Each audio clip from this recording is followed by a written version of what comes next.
కడిగి వాష్ చేసుకున్న బీన్స్ ముక్కలు వీటిని ఉడికించుకోవాలి ఆయిల్ మీద. ఇడ్లీ ప్లేట్లు వస్తున్నాయి కదా, అప్పుడు గజ్జాల ప్లేట్లు ఆయిల్ మీద ఉడికించుకుని ఆ ప్లేట్లో వేసి పెట్టేసేయండి. ఈ ఆయిల్ మీద మగ్గిపోతాయి.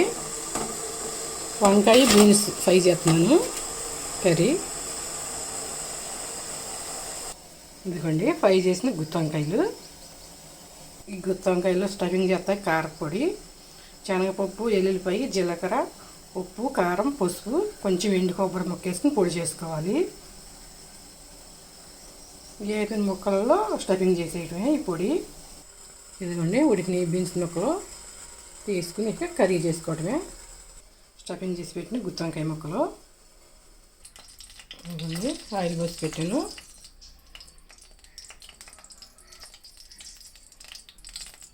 ఆయిల్ కాగింది, ముక్కలు వేసేసేయటమే.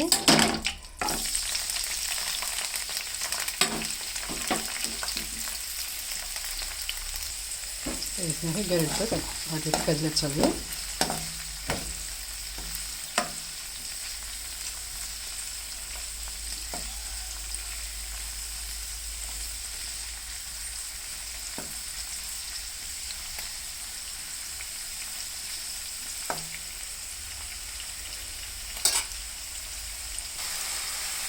ఇదండి ఇలా ఫ్రై అయిందంటే పొడి చేసిన పొడి 2 చెంచాలు వేసుకోవాలి బీన్స్ల ముక్కల్లో కూడా. అప్పుడు బీన్స్ ముక్కలకు కూడా బాగా పట్టుద్ది. ఉప్పు, పసుపు, కారం అన్నింటిలో పొడిలో వేసేసాక వీటిలో ఏమవుతలేదు. ఇదిగోండి ఈ ముక్కలు కూడా స్టఫింగ్ చేసిన గుత్తి వంకాయ ముక్కలు దీంట్లో వేసేసుకోవటమే.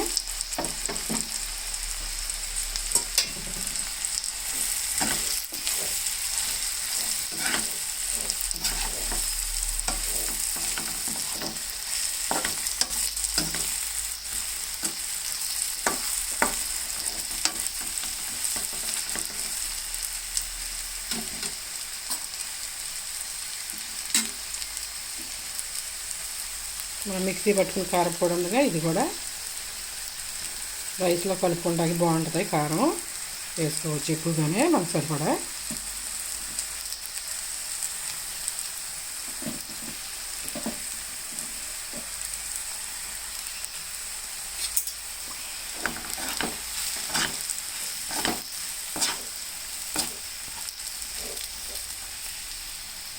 సిమ్లో పెట్టుకోవాలి ఈ టైంలో. కొంచెం కారం వేసినాక మాడకుండా ఉంటుంది. సిమ్లో పెట్టి 1 నిమిషం పాటు ఫ్రై చేసుకుంటే ఆ కారం అనేది నూనెలో ఫ్రై అవుద్ది. అప్పుడు స్మెల్ బాగుంటుంది.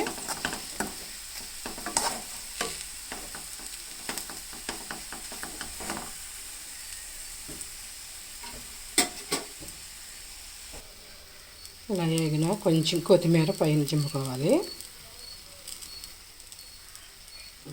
గుత్తి వంకాయ బీన్స్ ఫ్రై రైస్లోకి చాలా టేస్టీగా ఉంటుంది.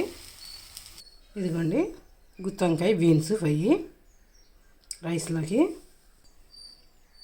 టేస్టీగా గుత్తి వంకాయ బీన్స్ ఫ్రై.